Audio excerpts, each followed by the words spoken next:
नाज़रीन गिरामी अस्सलामु अलैकुम वरहमतुल्लाहि वबरकातुहू। सीधी बात के ताज़ा तरीन प्राइम टाइम में आप लोगों का इस्तकबाल है।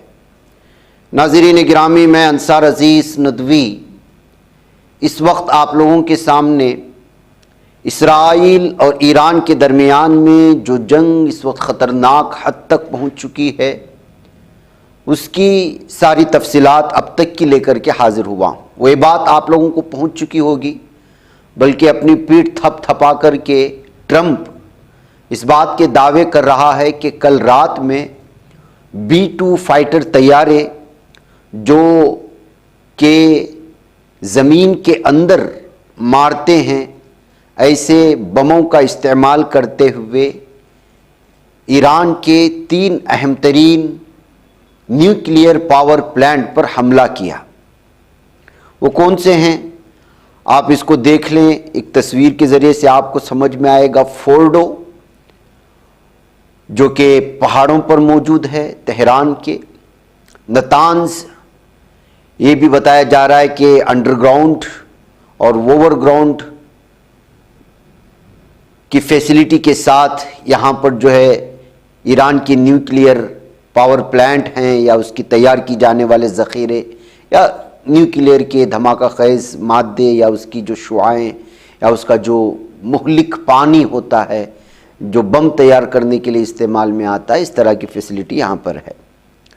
उसके अलावा अस्फ़हान में ये दावा कौन कर रहा है? अमेरिका।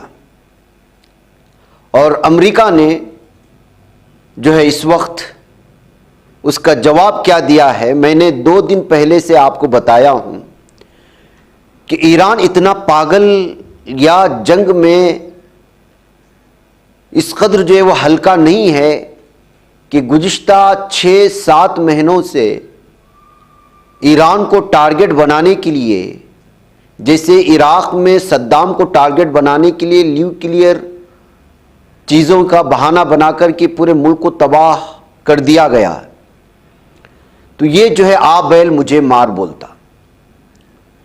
इस वजह से मैं महसूस कर रहा था, जिस तरह मैंने कल भी इसका दावा किया, परसों भी किया, कि यहाँ से इन लोगों ने अपने सारी की सारी चीज़ें हटा ली हैं। लेकिन अब जो बयान आया है इस हमले के दावे के बाद, वो मैं आपको यहाँ पर सारी तफसीलात के साथ पेश करता हूँ कि दुश्मन खुश फहमी में मुब्तला है कि उसने हमारी जौहरी तंसीबात को नुकसान पहुँचाया, लेकिन हम मार्च के महीने में ही उसकी साजिश को भांप चुके थे। इसलिए हमने उसी वक्त जितने भी स्ट्रेटेजिक मवाद को महफूज मकाम पर मुंतकिल कर सकते हैं मुंतकिल कर दिया था। ये ईरान से रिप्लाई का जो है सारी तफसीलात आई हैं, उसमें उन्होंने दावा किया है। ये जंग हमारे लिए अचानक मुतवक्की जंग थी, हम तैयार थे, अब भी तैयार हैं जंग के लिए, और हम दुश्मन को वो जवाब देंगे कि वो तारीख़ याद रखेगी और याद रखेंगे कि किस तरह से जो है जंग की जाती है। हमने अपनी तलवारों की जंग को पहले ही जो है दूर करके तेज कर लिया था। अब वक्त आ गया है कि उन तलवारों को नियाम से निकाला जाए। और ईरान ये कोई मामूली ज़मीन नहीं है, ये इनकलाब की ज़मीन है। यहाँ पर ज़र्ब हिसाब के साथ और हर वार ईमान के साथ दिया जाता है। ये रिप्ले आया है इसके दावे के बाद कि उसने 3 जगहों पर न्यूक्लियर हमला किया। अब हम समझते हैं कि अमेरिका ने, अच्छा, इस बात की तक़वियत कैसे मिलती है कि वहाँ से महफूज मकामात तक जो है पहले से इन तमाम चीज़ों को ले जाया गया था। वाशिंगटन पोस्ट की इस तस्वीर को देखिए जो हमारी स्क्रीन पर इस वक्त बदलेगी, कि वाशिंगटन पोस्ट के हवाले से अरबी ने और भी मुख्तलिफ अखबारात ने 2 दिन पहले की एक तस्वीर शाये की है, और उसमें बाकायदा 2 दिन पहले ही नतान्ज के इलाके में, फोर्डो के इलाके में बहुत सारे बड़े बड़े ट्रक्स देखे गए थे, उनकी आमदरफ देखी गई थी, उनकी हलचल देखी गई थी। मतलब ये है कि 2 दिन पहले से ही इन तमाम चीज़ों को जो बची कुची थी उसको भी खाली कर लिया गया था क्योंकि ईरान को पहले से ही पता था कि इसराइल, जाहिर सी बात है कि पहले दिन से इसराइल जो है नतांस पर हमला कर रहा है और असफहान पर हमला कर रहा है, फोर्डो पर हमला कर रहा है, लेकिन वो कामयाब नहीं हो रहा है। तो ईरान इतना पागल है कि इसको हमला करने देता, अपने सारी साल की मेहनत को ज़ाय करने देता। वो हमला करता रहा या अंदरूनी सतह पर अपनी सारी चीज़ें मुंतकिल करते रहे। जब इसराइल पूरी तरह नाकाम हो चुका कि इसके अंदर तक पहुंचने में, वो बार बार मुतालबा करता रहा अमेरिका से। तो अमेरिका जो है पहले उसकी थ्योरी देखिए, जो उसने जंग के जो चाल चली है, इसको समझने की जरूरत है। G7 के बाद अचानक ट्रंप निकलता है और वो बयान देता है कि जो है 2 दिन में पता चलेगा कि हम क्या फैसला लेंगे। दूसरे दिन बयान देता है कि हम किस तरह का फैसला लेंगे हमें खुद पता नहीं है। फिर उसके 1 दिन के बाद बयान देता है कि 15 दिन की मोहलत हम ईरान को देते हैं। 15 दिन की मोहलत दे करके 2 ही दिन में हमला कर देता है। झूठ पे झूठ बोलता है, बेवकूफ बनाता है लोगों को। अब जब वहां पर किसी भी तरह का नुकसान नहीं पहुंचा है, मैं आपको बताता हूं कि तापकारी शुआएं, न्यूक्लियर, ये कोई मामूली ताकत नहीं होती। यूरेनियम जो है वो सबसे जानलेवा और भयानक किस्म की जरासीम फैलते हैं उससे। उसकी तापकारी शुआएं हजारों किलोमीटर दूर तक असर करती हैं। इंसान सिर्फ सांस, उसकी जो गैस होती है, उस गैस की जहरीली गैस को थोड़ा सा महसूस करने से मर जाता है। बाज शुआएं इस कदर खतरनाक होती हैं कि उसका जिस्म जो है वो ढलने लगता है, पिघलने लगता है। और अमेरिका दावा कर रहा है कि हमने ईरान के असफहान में और 3 ऐसे बहुत ही ज्यादा न्यूक्लियर पाए जाने वाली जगहों पर हमने हमला किया। लेकिन ईरान में आज देखें, खुम की ये तस्वीर है, किस कदर आराम से लोग जो है रोजमर्रा की जिंदगी वहां पर गुजार रहे हैं। जबकि न्यूक्लियर पावर की, बमों की, उसकी तापकारी शुआओं की, उसकी रेडिएशन के सिलसिले में खुद साइंसदान कहते हैं कि अगर उसका रत्ती बराबर भी चीज, उसका धुआं बाहर आने लगा तो कई किलोमीटर तक उसके असरात महसूस किए जाएंगे। सिर्फ वही मुल्क नहीं, उसके आसपास के मुल्क भी तबाह बर्बाद हो जाएंगे, लोगों का जीना महाल हो जाएगा और कई सालों तक उस जमीन पर जो है वो घास उगना मुश्किल हो जाती है। ऐसे यूरेनियम के जगहों पर आप हमले कर रहे हैं और उस मुल्क के आदमी नॉर्मल जिंदगी जी रहे हैं, तो मतलब यह है कि अमेरिका रात में आया, कुछ बम गिराया, कहीं कुछ खड्डे खुदरे किए, वापस निकल गया, कुछ धुआं उठा और सुबह आकर के दावा करने लगा कि जो है वो ईरान के 3 न्यूक्लियर पावर प्लांट पर हमला किया है। अब सवाल यह है कि अमेरिका बार बार बातों को बदलता रहा। 15 दिन की मोहलत दी, 2 दिन पहले आकर के हमला कर दिया और शुरू से जो है इसराइल इस बात का दावा कर रहा है कि हमने वो तबाह किया, ये तबाह किया, और ईरान है कि वो लगातार तबाही मचा रहा है अपने मिसाइलों के जरिए से। कितनी जो है बातों में दूरियां और कितना जो है तजाद है। तो यहां 3 तरह की चीजें हैं जो मैं महसूस करता हूं।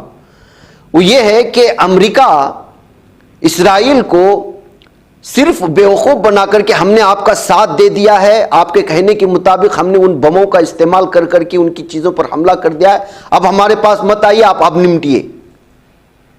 जाहिर सी बात है कि अमेरिका में जो भी सदर बनता है वो विदाउट सहयूनी सपोर्ट के सदर नहीं बनता। 75% होने वाले अमेरिका के सदारती इंतखाबात में, उसमें दोनों तरफ के, वो चाहे बैठा हुआ सदर हो या आने वाला सदर हो, दोनों पर जो है फंडिंग जो होती है वो इसराइलियों की सहयूनियत की होती है। उस सहयूनियत की जो इस वक्त 75% जो कहा जाता है, लिखा जाता है, इसको तस्दीक शुदा नहीं कहा जा सकता, लेकिन जो आम तौर पर जिसके बारे में कहा जाता है, लिखा जाता है और बोला जाता है, उस पर तबसरे होते हैं, वो ये है कि अमरीकी सदर जो भी बनता है वो सहूनियत के इशारे पर ही होता है और उन्हीं के जो है फंडिंग पर होता है।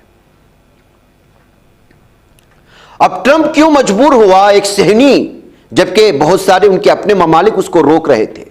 पहली मर्तबा अरब ममालिक ने ईरान का मुकम्मल तौर पर साथ देकर के उसके हमलों का जो है पूरी तरह से जो है कहा कि इस तरह ऐसा ना करें, पूरा खित्ता इसके जद में आ जाएगा। वो जानता है कि अरब ममालिक सब के सब जो है इस वक्त ईरान के साथ खड़े हैं, लेकिन उसको इनके साथ भी चलना है और जो है इसराइल को भी खुश करना है, क्योंकि फंडिंग उसी की हुई है।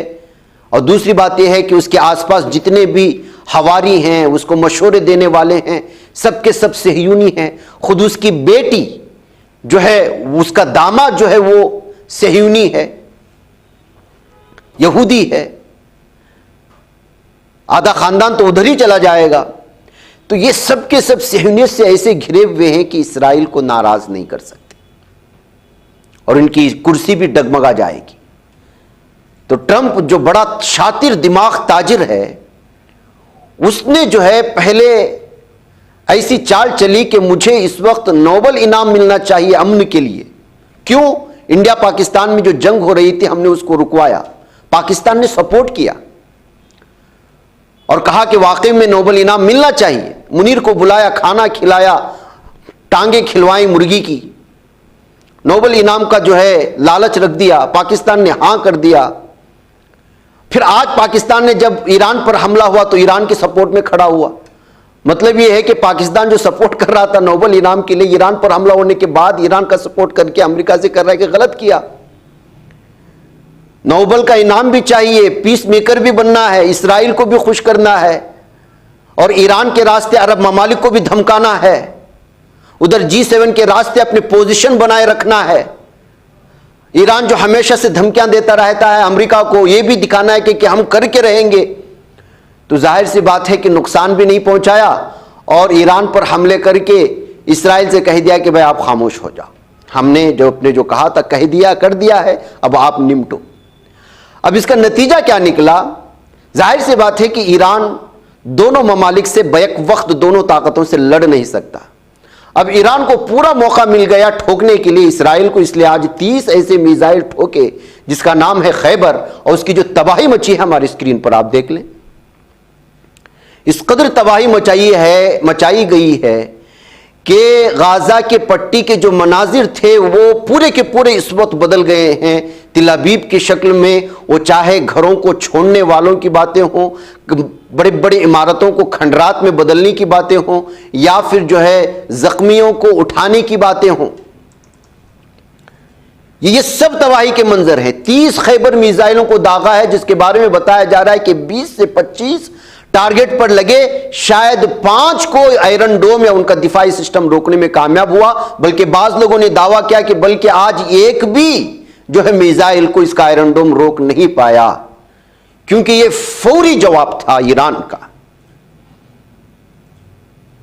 ऐसी सूरत हाल में आप अंदाजा लगा सकते हैं, अब ईरान ने साफ और वाजे तो कर दिया कि आपने हमले करके चले गए, हमें नुकसान तो नहीं हुआ, लेकिन आपके इस हमलों का जवाब जरूर देंगे, चाहे हमें नुकसान पहुंचा हो कि ना पहुंचा हो। क्योंकि आलमी सतह पर तमाम के तमाम ममालिक ईरान से साफ और वाजे, अमेरिका से साफ और वाजे तौर पर कह रहे थे कि आप इस जंग में बराह रास्त शामिल ना हो। पुष्ट में वो पूरी तरह से सपोर्ट कर रहा था, लेकिन सामने आकर के लड़ने का मतलब यह था कि जंग अमेरिका के साथ, अमेरिका, ईरान और इसराइल की जो चल रही थी वो बदल जाएगी दूसरे ममालिक। और अमेरिका के इस जंग के साथ का मतलब आप जानते हैं वो किस कदर भयानक सूरत हाल इख्तियार करती है और आसपास के इलाकों को जो है वो अपनी जद में ले लेती है, हवाई रास्ते बंद हो जाते हैं। इसका नतीजा क्या निकला आप देख लीजिएगा। घरों को छोड़कर के इसराइलियों के भागने के मनाजिर, आप जरा अपने आंखों को ठंडक पहुंचाइए।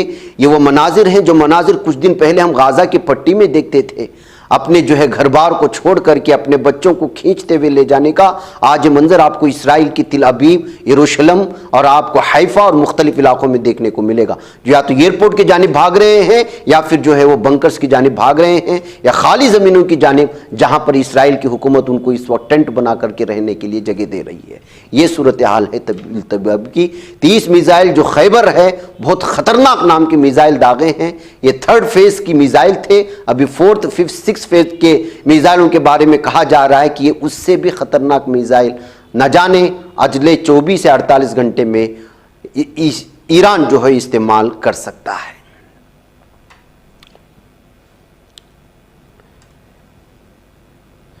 जैसे देखिए कि महर जो ईरानी खबर रसा एजेंसी है, उसने इस ईरानी पासदारानी इनकलाब के हवाले से नकल किया है कि इस ऑपरेशन में पहली बार खैबर मिसाइल को मकबूजा इलाकों की तरफ दागा गया है। ईरान के पासदारानी इनकलाब ने कहा कि हमने इसराइल के खिलाफ 20वीं लहर में तवील फासले तक मार करने वाले मिसाइलों का आज एक मजमुआ इस्तेमाल किया।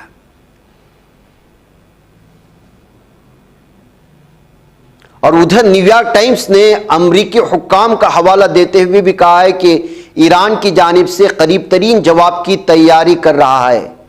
यानी अमरीका को इस बात का भी डर है कि वो अमरीका की चीज़ों को ईरान टारगेट बनाएगा और वो उसकी दिफाई पोजीशन के लिए तैयार है। अगले 48 घंटे बड़े तशवीशनाक हैं। अल जजीरा के हवाले से ये सारी चीज़ें मैं आपके सामने पेश कर रहा हूं। ये वाज़ेह नहीं है कि कोई जवाबी कार्रवाई गैर मुल्की या मुल्की सेट्स को निशाना बनाएगी या न, दोनों मुमकिन है कि अंदरूनी सतह पर भी होगी, इसलिए कि 40,000 फौजी इस वक्त बराह रास्त ईरान के टारगेट पर हैं, अमरीकी फौजी। यानी कि इनके मिसाइल, इनके जो आसपास के इलाके में बहरी बेड़े हैं, बहरी अड्डे हैं, उनको टारगेट बना सकते हैं ईरान के मिसाइल, जिन मिसाइलों को अभी दुनिया के सामने या इसराइल के साथ होने वाले जंगों में अभी तक सामने नहीं लाया है ईरान। तो ये सूरत हाल किस कदर जो है ख़तरनाक हो सकती है, आप इसका अंदाज़ा लगाएं। बहकैफ तिल अबीब, हैफा और मुख्तलिफ इलाक़ों में आज ईरान की जानिब से अमेरिका की जवाबी कार्रवाई, इसराइल की जवाबी कार्रवाई में दागे जाने में जो ज़ख्मियों की तादाद बताई जा रही है वो ऑफिशियल रिपोर्ट के मुताबिक 30-35 के करीब है। मरने वालों की तादाद कुछ इसी तरह की बताई जा रही है। लेकिन जिस तरह से तबाही मची है, जिस तरह के आग के शोले देखे गए आज आसमानों पर उठते हुए तिल अबीब में और हैफा में, और जिस तरह बड़ी तबाही मची है, कई इमारतें जिसमें रिहायशी हैं और सरकारी हैं और इसराइली फौजियों के अलग अलग तनसीबात हैं, वहाँ पर जो है अभी तक इसकी तफसीलात नहीं आई कि किस बिल्डिंग, कौन सी बिल्डिंग कहाँ कहाँ और किस तरह ताल्लुक, कितने रिहायशी थे और कितने सरकारी थे और कितने जो है इसराइली फौजियों के थे। अलबत्ता हर तरफ धुआं धुआं और आग आग, भागने वालों की तादाद, बंकर में छुपने वाली जालिम इसराइलियों की बातें हो रही हैं और ये सारी चीज़ें तो आ रही हैं, लेकिन अभी तक सही तादाद सामने नहीं आई। तो ये इस वक्त की जो है ताज़ा सूरत हाल है तिल अबीब में। और उधर साफ और वाज़ेह तौर पर आज इस्तांबुल में वज़ीर ख़ारिजा जो ईरान के हैं, उन्होंने बयान देता हुआ कहा कि अब तक हमने मुज़ाकरात के लिए रास्ते खुले रखे थे, अब चूँकि अमेरिका ने हमला कर दिया है, अब मुज़ाकरात के लिए भी हमारा टेबल, हमारे रास्ते बंद हो चुके हैं। जब तक हमले जारी रहेंगे मुज़ाकरात नहीं होंगे। और कल वो रशिया जा रहे हैं और रशिया से बराह रास्त वो उनसे पुतिन से बैठ कर के बात करेंगे, आगे की जंग के जो सूरत हाल होगी इस सिलसिले में भी गुफ्तगू होगी। इधर कोरिया ने साफ और वाज़ेह तौर पर जो है ईरान को अपनी जानिब से मुतालबा दे दिया कि आप हमारा न्यूक्लियर बम ले लें और अमेरिका को फोड़ें, इसलिए कि अमेरिका यही जबान समझता है। साफ और वाज़ेह तौर पर उसने लिखा कि अपने आप को अगर आपको प्रोटेक्ट करना है तो आपको जो है न्यूक्लियर बम की ताकत रखनी होगी। बसूरत दीगर इसराइल जैसे छोटा सा मुल्क, वो नीली वाली जो तस्वीर है वो सामने लाइए, आप अंदाज़ा लगाएं। इसमें आप देख सकते हैं कि कितना छोटा है फ़िलिस्तीन और इसराइल और मशरिक़ वस्ता का ये पूरा नक्शा है। इसमें जो है एक ही छोटे से छोटा मुल्क जो अपना भी नहीं है, गज़ब किया हुआ है, उसके पास जो है 90 से 400 तक न्यूक्लियर बम हैं, हथियार हैं, वेपन्स हैं। किसके लिए? पूरे मशरिक़ वस्ता को डरा के रखने के लिए एक छोटा सा मुल्क कितना बड़ा तैयार कर सकता है और उसके सपोर्ट के लिए अमेरिका खड़ा होता है। तो आप अंदाज़ा लगाएं कि जो है किस तरह से जो है ये लोग दोहरी पॉलिसी अपनाते हैं, कहते हुए भी कि अगर आपने ईरान के न्यूक्लियर बम को टारगेट बनाया है तो अमेरिका पर ज़रूरी है कि वो इसराइल की भी न्यूक्लियर पावर को टारगेट करे, क्योंकि पूरे मशरिक़ वस्ता और अरब ममालिक के खरबों मुसलमानों के लिए जो है वो नुकसानदा है।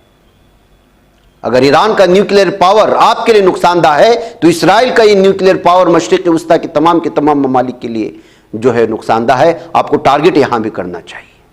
इस मुतालबे के साथ इस तस्वीर को शेयर करने की कोशिशें हो रही हैं।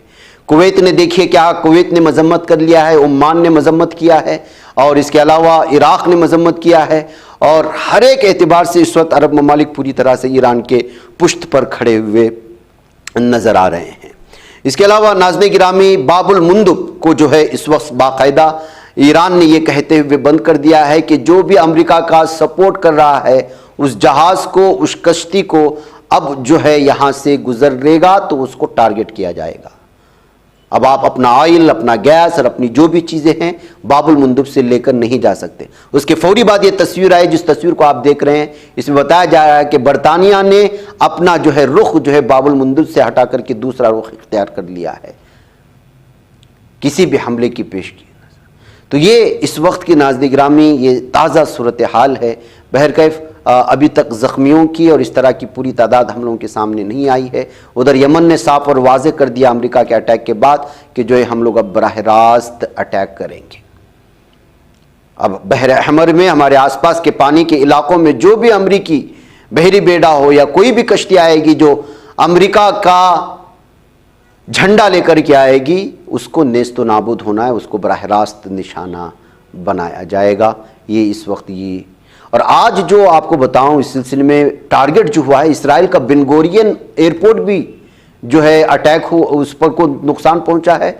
बायोलॉजिकल रिसर्च सेंटर है तिल अबीब में, उसको भी निशाना बनाया गया है आज के मिसाइल में। इसके अलावा कमांड और कंट्रोल फैसिलिटीज जो है वो उसको भी बराह रास्त निशाना बनाए जाने की TRT वर्ल्ड के हवाले से ये जो है तफसीलात आई हैं। बहरकैफ अब वो कौन सी बिल्डिंग थी, क्या बिल्डिंग थी, उसकी निशानदेही करने के लिए वक्त लगेगा।